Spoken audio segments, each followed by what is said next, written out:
Assalamualaikum warahmatullahi wabarakatuh. Perkenalkan, nama saya Cut Mulia Tarisa dengan NIM 2201739.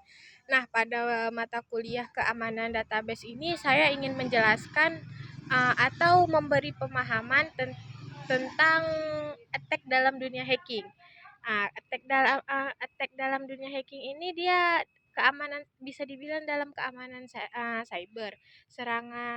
Dia serangannya berupa adalah gimana ya, dia bisa dibilang ini serangan yang jahat karena tujuannya itu dia meliputi pencurian data dan bisa jadi kerusakan sistem itu terjadi. Dan serangan ini dia memanfaatkan kerentanan yang ada. Jadi misalnya dalam web itu dia rentan kita masukin, nah disitulah dia memanfaatkannya. Lalu saya akan menjelaskan tentang SQL injection. SQL injection itu dia eksploitasi kerentanan pada lapisan basis data. Penyerangan ini dia memanipulasi query database. Jadi databasenya itu kayak diolah-olah lah sama si penyerang ini. Dan ini salah satu penyerang web yang paling berbahaya. Kenapa bisa berbahaya? Karena serangan ini dia sangat umum, sering ditemukan pada aplikasi web. Penyerangan ini dapat mengakses data sensitif dan mereka juga mengubah atau menghapus data. Jadi mereka udah masuk ke dalam sistem kita, masuk ke dalam web kita, mereka juga mengotak-atik di dalam web yang ada kayak gitu. Jadi makanya ini salah satu hal yang berbahaya dalam dunia hacking. Oke, selanjutnya kita bahas jenis-jenis SQL injection. Nah, yang jenis-jenisnya itu yang kita bahas di sini dia ada 3. Yang pertama, inbound SQL. SQL injection itu sering disingkat menjadi SQL ya. Jadi inbound SQL itu dia hasil serangan terlihat secara langsung. Misalnya, pas web kita tuh diserang oleh hacker, itu dia muncul tuh error-error di database-nya. Itu tadi. Yang kedua, out of band SQL, hasil diterima melalui saluran lain, misalnya melalui email atau server DNS. Penyerangan menggunakan XP CMD shell di SQL server. Ini untuk dieksekusi perintah sistem. Jadi kalau out of band SQL ini kayak misalnya sistem kita tuh diretas sama mereka, dimasukin sama mereka, itu dia ada notif tuh dari emailnya kayak gitu. Selanjutnya yang terakhir ada blind SQL. Dia tidak secara langsung, dia meliputi boolean based atau time based penyerangan menggunakan fungsi sleep. Ini dia mengukur waktu respon, tujuannya menyimpulkan kebenaran kondisi. Jadi kayak dia menyimpulkan sendirilah kondisinya gimana. Nah, bagaimana cara kerja SQL injection ini? Dia memanfaatkan aplikasi. Nah, dia pertama dia input pengguna. Input pengguna ini apa? Menggunakan memasukkan data, misalnya kredensial login. Jadi kayak dia olah-olah di form loginnya kayak gitu. Selanjutnya dia aplikasi rentan. Aplikasi rentan itu dia aplikasi membangun query SQL kode untuk memvalidasi input.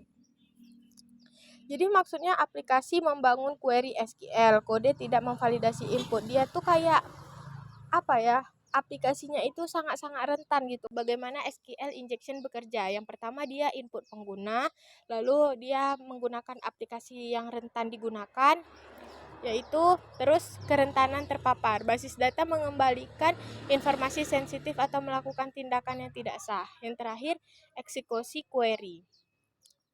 Dari itu tadi, emang apa aja sih dampak yang terjadi pada SQL injection itu? SQL injection ini dapat menyebabkan berbagai dampak serius. Nah, kan yaitu dia dari pencurian data. Kan tadi di awal udah dijelaskan bahwasanya ini dia mengambil data dalam web kita. Jadi dampak dari SQL injection ini, data kita pertama dicuri, terus data kita dimodifikasi atau diubah, terus autentikasi bypass atau pengambil alihan server. Nah, setelah mereka udah mencuri data kita, mereka udah memodifikasi atau menghapus, dan mereka juga bisa aja mengambil server kita tadi. Nah, itulah jahatnya SQL injection ini. Nah, cara kita mencegahnya bagaimana? Yang pertama kita ada validasi input secara ketat. Maksud dari secara ketat ini kita kayak untuk keamanannya lebih kita jaga lagi.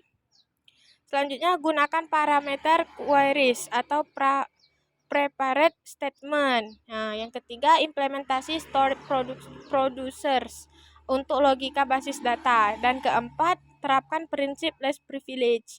Yang kelima, gunakan web application atau WAV.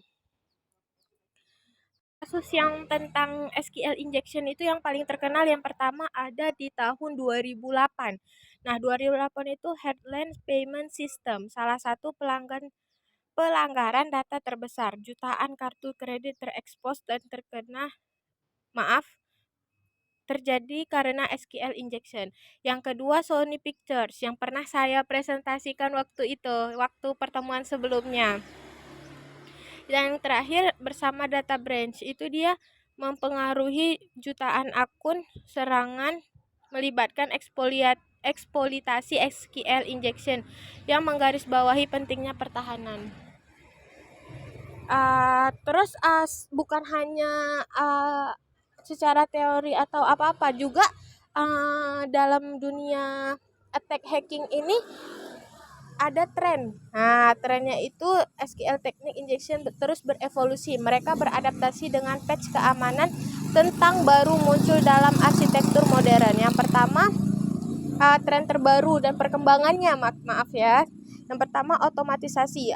Otomatisasi ini alat otomatis SQL yang canggih. Yang kedua cloud computing, yang ketiga microservice. Kesimpulannya adalah keamanan basis data adalah prioritas. Jadi bisa dibilang SQL injection ini adalah ancaman serius, bukan cuman kayak Allah SQL injection aja, cuman nggak kayak gitu. Itu salah satu musuh terbesar bagi keamanan cyber atau keamanan server atau keamanan database sekalipun. Jadi sekian penjelasan dari saya, lebih dan kurang saya mohon maaf. Assalamualaikum warahmatullahi wabarakatuh.